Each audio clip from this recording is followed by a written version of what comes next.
Nichukue nafasi hii kuendelea kumshukuru Daktari Samia Suluhu Hassan kwa kuendelea kutoa fursa kwa vijana wa kiume pamoja na vijana wa kike. Nafasi mwaka huu ni mwaka wa uchaguzi.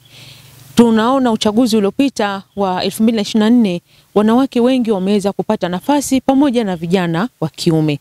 Bado ninaendelea kuhamasisha wanawake wenzangu pamoja na vijana wote wa Kitanzania kuhakikisha kwamba mwaka huu wa 2025 wanawake wengi kujitokeza kugombea, kwa sababu nafasi huu ni mwaka wa kuingia kwenye nafasi za maamuzi.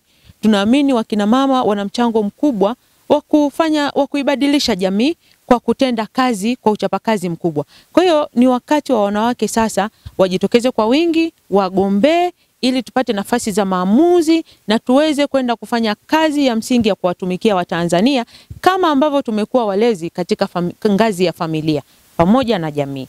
Wanawake hatupaswi kuwa waoga na tuna sababu za kutokuwa waoga.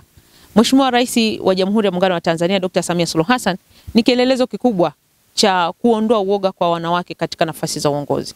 Na ndio maana Mheshimiwa Rais amekuwa kielelezo hicho, na ndio maana tukamwona Harris Kamala anagombea Marekani kwa sababu ya kupata pia ushawishi huku kwetu.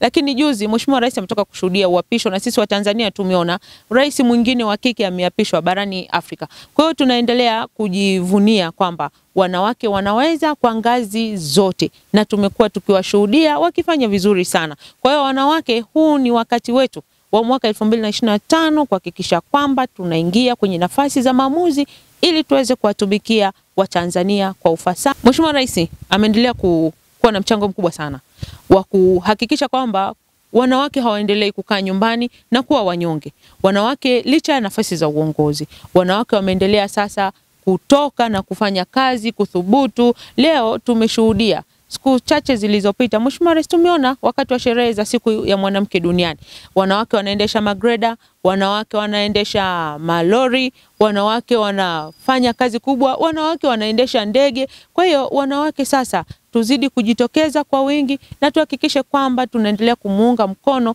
Mheshimiwa Rais wa Jamhuri ya Muungano wa Tanzania Dr. Samia Suluhu Hassan. Inapofika Oktoba, wanawake tuna jambo letu la kuhakikisha Mheshimiwa Rais anashinda kwa kishindo, na hii ni kwa wanawake lakini pia vijana na Watanzania wote, kwa Mheshimiwa Rais ameifanya kazi kubwa sana, na sina hakika kama tunaweza kumlipa chochote zaidi ya kumpa kura za kutosha, ili hapa kazi hii kubwa ambayo ameshaifanya aweze kwenda kuiendeleza, miradi iende kutimizika ambao bado haijamalizika, hasa ukizingatia kwa miaka hii minne ambavyo imekuwa na mafanikio ndani ya miaka mingi ya uhuru wa nchi yetu.